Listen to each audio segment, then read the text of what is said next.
बिस्मिल्लाहिर्रहमानिर्रहीम। अस्सलाम वालेकुम। अपने तमाम दोस्तों को यूट्यूब चैनल बाबर ऑटोज़ में खुशामदीद कहता हूं। दोस्तों आज का हमारा टॉपिक है, ये आप देख सकते हैं मेरे पास एक होंडा CG 125 2015 मॉडल मौजूद है।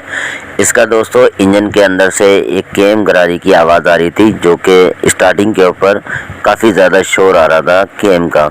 केम गरारी इसके अंदर बिल्कुल न्यू है और केम पिन वगैरह भी इसकी ठीक है, लेकिन एक्सीलेटर को जैसे हल्का सा तेज़ करते थे, आधे एक्सीलेटर से थोड़ा सा कम करते थे, तो इसके अंदर से एक बहुत ज़्यादा शोर आ रहा था, जैसे कि केम इसकी आवाज़ कर रही है। लेकिन दोस्तों केम गरारी इसकी बिल्कुल न्यू है, बिल्कुल ठीक है। ये कुछ ही टाइम पहले जो है केम गरारी डलवा के आए हैं। ये हमारे जो सब्सक्राइबर भी हैं और हमारे कस्टमर भी हैं, बहुत अच्छे।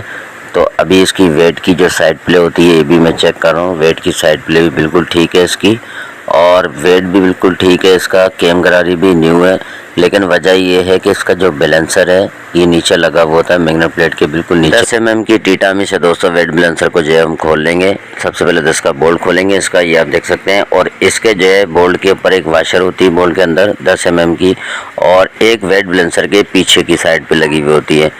अब हम वेट बैलेंसर को जो निकालेंगे, एक मुझे पेचकस से हल्का सा इसको बाहर की साइड करेंगे और प्लास से इसको बाहर निकाल लें। दोस्तों जैसे ही एक्सीलेटर हल्का सा तेज़ करते थे, स्लो में जैसे बाइक खड़ी होती थी, तो उस टाइम पे बाइक के अंदर एक शोर और वाइब्रेट आती थी। ये आप देख सकते हैं, ये इसका वेट बैलेंसर है। इसके अंदर एक बोगली लगी हुई होती है, इसको डावल भी बोलते हैं, और इसके नीचे एक स्प्रिंग होता है। ये वेट की जो साइड प्ले होती है दोस्तों, ये बिल्कुल बंद कर देता है। जैसे हम एक्सीलेटर तेज़ करते हैं तो वेट के अंदर जो धड़कपन है वो बिल्कुल ख़त्म हो जाता है। दोस्तों ये 10 mm का बोल्ट है बैलेंसर का। ये बैलेंसर के दोनों साइड पे 10 mm की वाशर लगी हुई होती है, ये आप देख सकते हैं।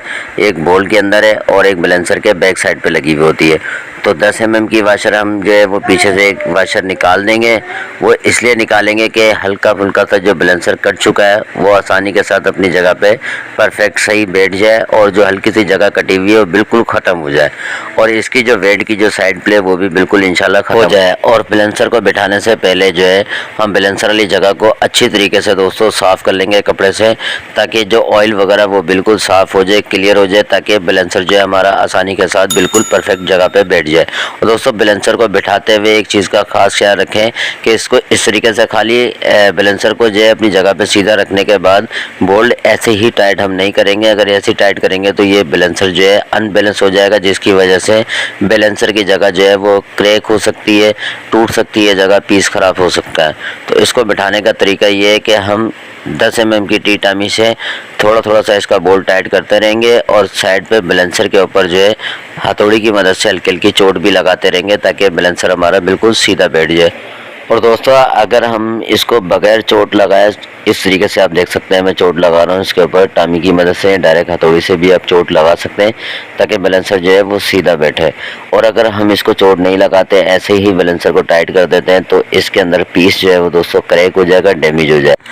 तो दोस्तों वेट बैलेंसर को बिठाने का तरीका बिल्कुल यही है कि 10 mm की टामी से बोल्ट को जो है वो टाइट ऐसा ऐसा करते रहें, और बैलेंसर के ऊपर भी चोट लगाते रहें, ताकि बैलेंसर अपनी प्रॉपर जगह पे फिटिंग में आ जाए। अब ये हमारा जो बैलेंसर है दोस्तों ये फिट हो चुका है, अब ये देख सकते हैं, और ये बिल्कुल परफेक्ट हो चुका है। वेट को घुमाएंगे, घुमा के चेक करेंगे कि वेट जो हमारा जो है वो सही है, घूम रहा सही है, फ्री है, बिल्कुल जाम तो नहीं है। अगर जाम पने में होगा तो फिर भी जो है गरारी वो आवाज़ मारेगी। दोस्तों केम गरारी जो है हमारी बिल्कुल फ्री चल रही है, फ्री घूम रही है। ये जाम ना हो, अगर जाम होगी तो ये एक रोने जैसी एक आवाज़ आएगी, और एक साउंड जो है वो भारीपन में आ जाएगा। अभी ये माशाल्लाह से केम की आवाज़ जो है वो बिल्कुल बंद हो जाएगी, और इसकी जो क्लेजिंग थी वो बिल्कुल बंद हो चुकी है। वेट की साइड प्ले चेक करेंगे, वेट की साइड प्ले भी दोस्तों बिल्कुल ओके परफेक्ट काम कर रहा है वेट भी हमारा, और जाम भी नहीं है। और दोस्तों वेट जो है माशाल्लाह से बिल्कुल फ्री घूम रहा है, वेट बिल्कुल फ्री घूमना चाहिए।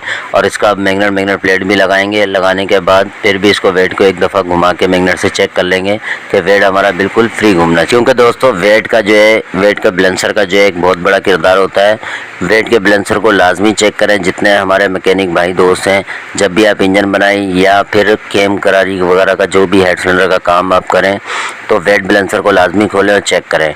अगर वो हल्का फुल्का कटा हुआ है तो उसकी एक वाशर कम करके चेक कर लें। अगर नई सेटिंग में आए तो न्यू बैलेंसर जो है इसके अंदर फिट कर दें, क्रोलिफान का, कोई सी भी कंपनी का, एसएच का, एटलस का, तो इंशाल्लाह आपका ये फॉल्ट बिल्कुल दूर हो जाएगा। तो दोस्तों उम्मीद करता हूँ आपको वीडियो अच्छी लगी होगी। वीडियो अच्छी लगी है चैनल को लाइक और सब्सक्राइब जरूर कर दें। मिलते हैं एक नई वीडियो में, जब तक के लिए इजाज़त दीजिए। अल्लाह हाफिज़।